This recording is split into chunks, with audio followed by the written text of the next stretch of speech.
خون نام کی گوشت نام کی کوئی چیز نہیں، یہ تو ہڈیاں باقی ہیں۔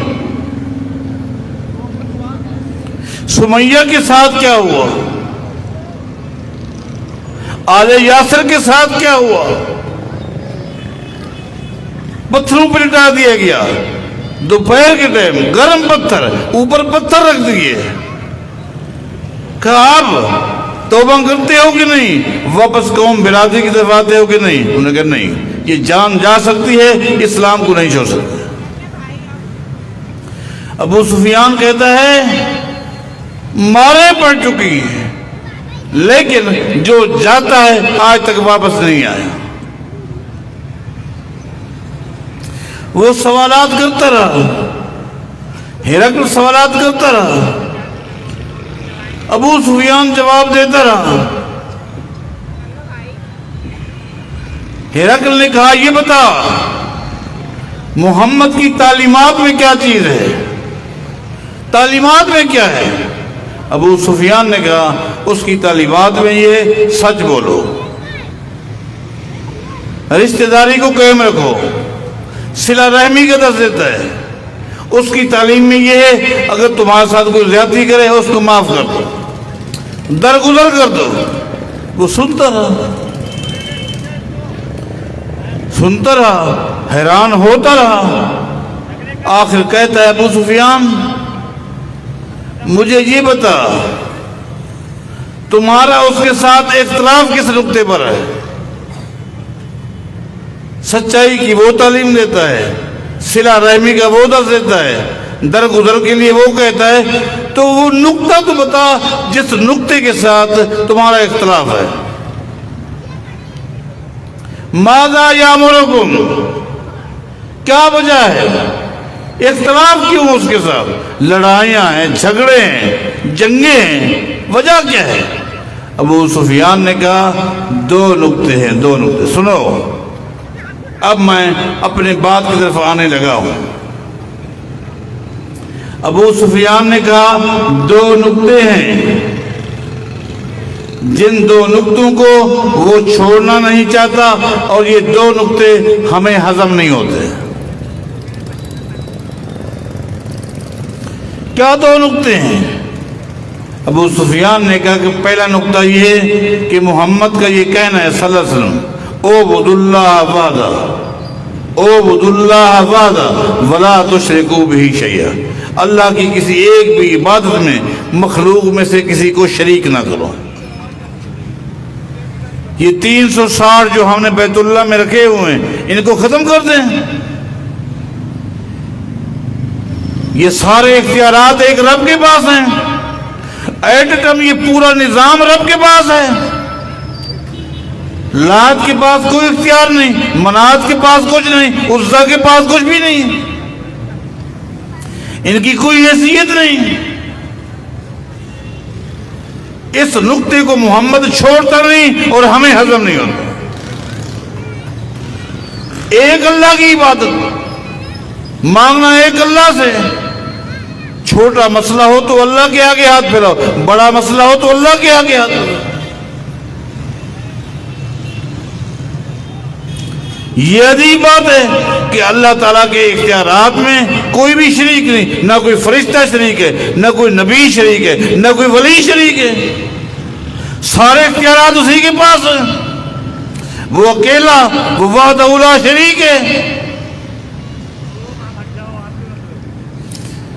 ایک نقطہ جس کے ساتھ ہمارا محمد کے ساتھ اختلاف ہے وہ یہ صلی اللہ علیہ وسلم۔ مسلمانوں آپ بھی اپنے زمین میں جھانکتے ہیں اور اس نقطے پر غور کریں، کہیں دور جاہلیت کے یہ جراثیم آج ہمارے اندر تو نہیں ہیں، کہیں شیطان نے ہمارے اوپر بھی تو اس طرح کا کوئی حملہ نہیں کیا کہ ہم بھی سمجھتے ہوں کہ اللہ کے یہ ولی ہیں، آخر ان کی بھی کوئی حیثیت ہے۔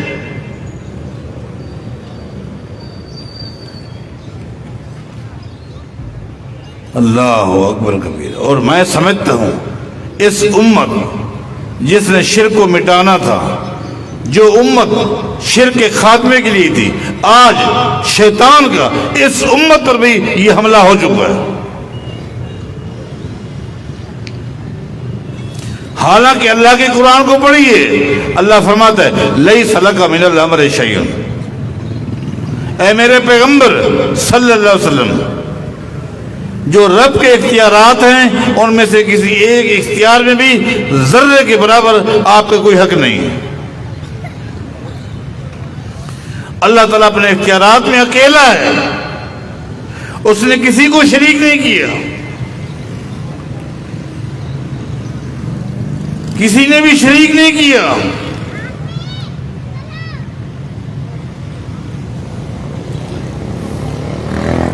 بات تھوڑی سی لمبی ہونے لگی ہے، ہو جائے نہ۔ مجھے ایران کی فتح کا واقعہ یاد آ گیا، جسے امام ابن قیم نے الاغاثہ میں البدایہ النہایہ والے نے، شیخ الاسلام امام ابن تیمیہ نے صحیح سند کے ساتھ بیان کیا ہے۔ جس وقت ایران فتح ہوا، مجاہدین جب بادشاہ کے محل میں داخل ہوئے، بادشاہ کے محل میں داخل ہوئے تو وہاں انہوں نے ایک چارپائی دیکھی، چارپائی کو دیکھ کر گھبرا گئے۔ بادشاہ کے محل میں ایک چارپائی دیکھی، گھبرا گئے۔ کیوں گھبرا گئے؟ اس لیے علیہ رجل میت، اس چارپائی کے اوپر ایک مرد، ایک انسان مرد کی لاش پڑی ہوئی تھی۔ وعند راسہ مصحف، اور اس میت کے سرہانے ایک کتاب پڑی تھی۔ صحابہ کرام تابعین یوں پریشان ہو گئے جب اس لاش کی وضاحت کو دیکھتے، لاش کی وضاحت کو، اس کی لمبائی کو، اس کی چوڑائی کو دیکھتے تو وہ یہی سمجھتے پتہ نہیں کتنے ہزار سال پہلے کی یہ لاش ہے۔ جب اس کے چہرے کو دیکھتے، ساتھ کو دیکھتے، ما تغیر منہ شیء، ابو العلا کے یہ الفاظ ہیں، ما تغیر منہ شیء، ایسے لگتا تھا آج یہ بندہ فوت ہوا ہے۔ ابو العلا نے ایرانیوں سے پوچھا یہ لاش کس کی ہے؟ انہوں نے کہا اللہ کی زمین پر ایک نبی آیا ہے، سیدنا دانیال علیہ السلام، یہ اسی کی لاش ہے۔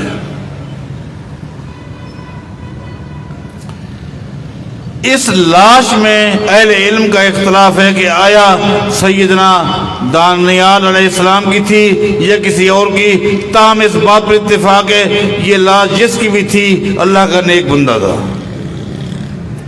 اور اللہ تعالیٰ نے زمین پر حرام کر دی ہے وہ نبی کی لاش کو کچھ نہیں کہہ سکتی۔ بھئی تم نے اس لاش کو یہاں کیوں رکھا ہوا ہے؟ ان لوگوں نے کہا اس لاش کو ہم نے رکھا ہوا اس لیے جب ہمارے ساتھ کوئی مسائل پیش آتے ہیں، کوئی مصیبت ہوتی ہے، بیماری کا مسئلہ ہوتا ہے یا بارش کا مسئلہ آتا ہے، ہم سارے لوگ جمع ہو جاتے ہیں اور ہمیں یہ مسئلہ حل ہو جاتا ہے۔ اللہ، سیدنا عمر کو لکھا یہ کتاب ہے اور یہ بتائیں اس لاش کے ساتھ ہم کیا کریں؟ سیدنا عمر نے فرمایا کہ اس کو ایسا کرو کہ دن میں اس علاقے کے مختلف حصوں میں 13 قبریں کھودو اور رات کی تاریکی میں ناکہ بندی کرو، کوئی لوگ نہ آئیں، ایک قبر میں اس لاش کو دفنا دو، ساری قبریں برابر کر دو، نہ کسی کو پتہ چلے یہ لاش کس کی ہے اور نہ آگے ہاتھ پھیلائے۔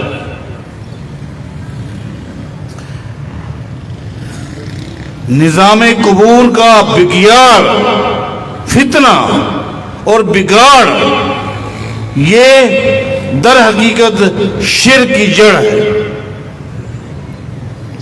اللہ اس امت کو محفوظ فرمائے۔ ابو سفیان نے کہا ہم کیسے مانیں؟ یہ جملہ ہمیں ہضم نہیں ہوتا۔ اعبدوا اللہ وحدہ ولا تشرکوا بہ شیئا، ایک اللہ کی بات کرو۔ قل ان صلاتی و نسکی و محیای و مماتی للہ رب العالمین لا شریک لہ وبذالک امرت۔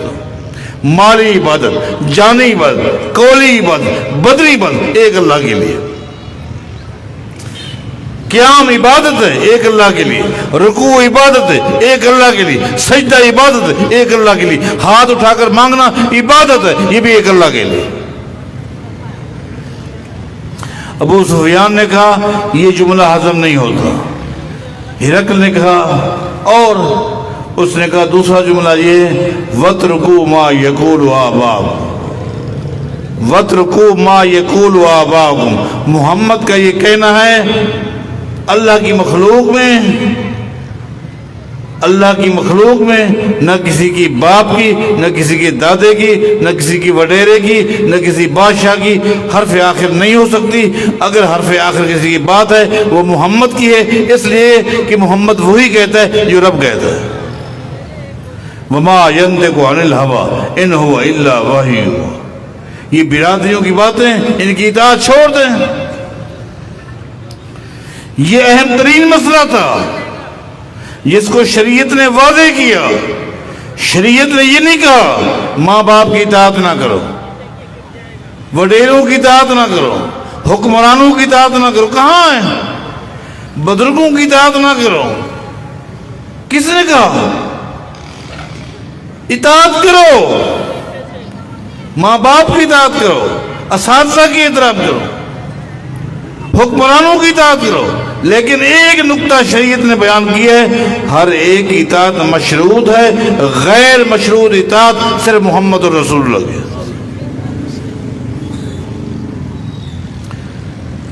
باپ کچھ کہے، باپ کے کہنے پر عمل کرنے سے پہلے، ماں کے کہنے پر عمل کرنے سے پہلے، وڈیروں کے کہنے پر عمل کرنے سے پہلے نبی علیہ السلام کی حدیث سے رابطہ کرنا ہوگا۔ یہ کام کرنا ہے یہ نہیں کرنا، پوچھ کے کرو گے۔ جب پیغمبر کی حدیث آ جائے اس پر عمل کرنے کے لیے نہ برادری سے پوچھو گے نہ علماء سے پوچھو گے۔ اور سن لیجئے یہی بات عبادت ایک اللہ کی، اللہ کی عبادت میں کسی کو شریک نہیں کرنا، اطاعت ایک محمد رسول اللہ کی، پیغمبر کی اتباع میں کسی کو شریک نہیں کرنا، ہر ایک اطاعت مشروط، غیر مشروط اطاعت صرف محمد رسول اللہ کی۔ یہ منہج، یہ فکر، اسی کا نام مسلک حدیث ہے۔ یہ جو کچھ میں آپ سے کہہ رہا ہوں یہی مسلک حدیث ہے۔ سب کی اطاعت کرو، سب کا احترام کرو، سب کی عزت کرو، لیکن حرف آخر اگر کسی کا قول ہے، کسی کا فعل ہے، کسی کا حکم ہے، کسی کا فتویٰ ہے تو صرف محمد الرسول اللہ، پیغمبر کے علاوہ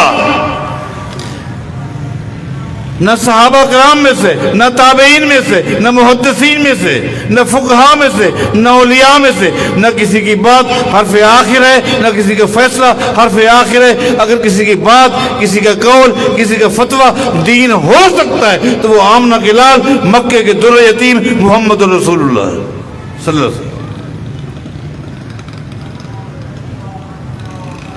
ہرقل، سنیے، ہرقل بڑا ذہین تھا،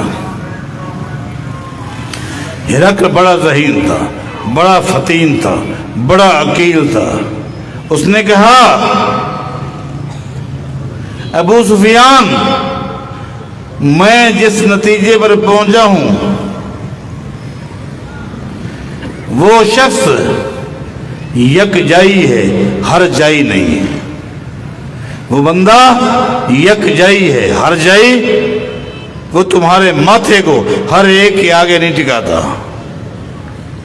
ایک رب کے آگے تمہارے ماتھوں کو ٹکانا جاتا ہے۔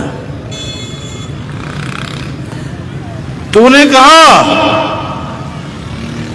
اس نے کبھی جھوٹ نہیں بولا اور نبی کبھی جھوٹ نہیں بولتا۔ تو نے کہا اس کے ماننے والے غریب ہیں. زمین پر ابو سفیان سن، زمین پر جتنے بھی نبی ہیں اس کے ماننے والے غریب ہوتے ہیں.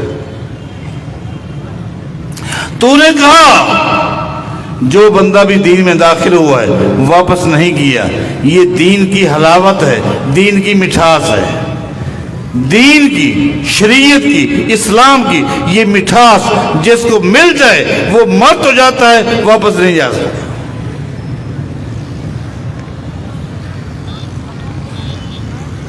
تم تو خام خواہ اس سے لڑتے ہو، خام خواہ اس سے جھگڑتے ہو.